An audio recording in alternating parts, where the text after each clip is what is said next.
В Самаре открылся уникальный этнокомплекс «Парк дружбы народов». На площади в 12 гектаров разместились 20 подворий. Ровно столько национально-культурных объединений диаспор сегодня проживают в Самарской области. Есть в парке и Чувашский дом. Чем он интересен посетителям, расскажет Евгения Зиновьева.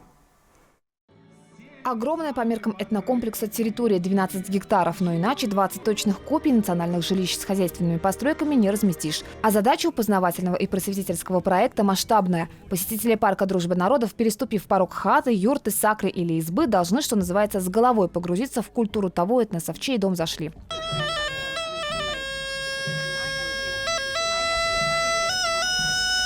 Гусиное перо в чувашском подворье способно издавать музыку. Разумеется, талант народных умельцев в этом случае играет решающую роль. Впрочем, у чувашей запеть может и кусок железа, и вот такая труба из борщевика. Хорошо поют и также хорошо вышивают. Это тоже про народ на Средней Волге. Чтобы не быть голословными, экскурсоводы растянули перед замом руководителя администрации президента страны Магомедсаламом Магомедовым и губернатором Самарской области Дмитрием Азаровым сапун – чувашский фартук с витиеватыми узорами.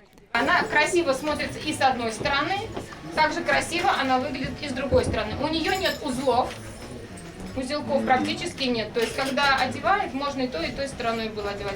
К слову, сегодня в Самарской области живут 87 тысяч чувашей. Таджиков здесь раз в 10 меньше, но в парке у них тоже есть дом со своими традициями и обычаями. По соседству с ними юрта казахов, неподалеку украинская хата. Подобных этнокомплексов в стране не один и не два. Уникальность Самарского в том, что он с самого начала задумывался и возводился как национальный парк, то есть каждая деталь в постройках научно обоснована. Все подворья здесь одного размера, выделен одинаковый участок.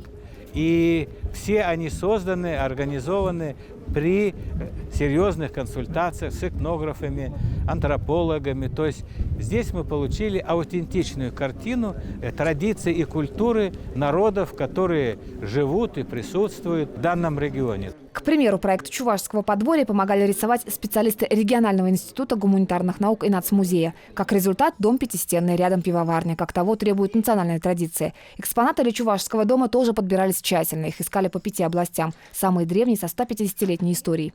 Парк дружбы народов – это проект для тех, кто интересуется историей родного края и хочет сохранить культурное наследие, говорят его основатели. И еще один посыл, который в детище вложили авторы – возрождение традиции дружить домами. На открытии этнокомплекса гости его очень хорошо уловили. Я думаю, что такой способ сдружить народы, он особенно отличается своей теплотой, потому что каждый народ заходит к другому в дом, и каждый встречает другой народ с хлебом, с солью. И это, конечно же, очень греет душу.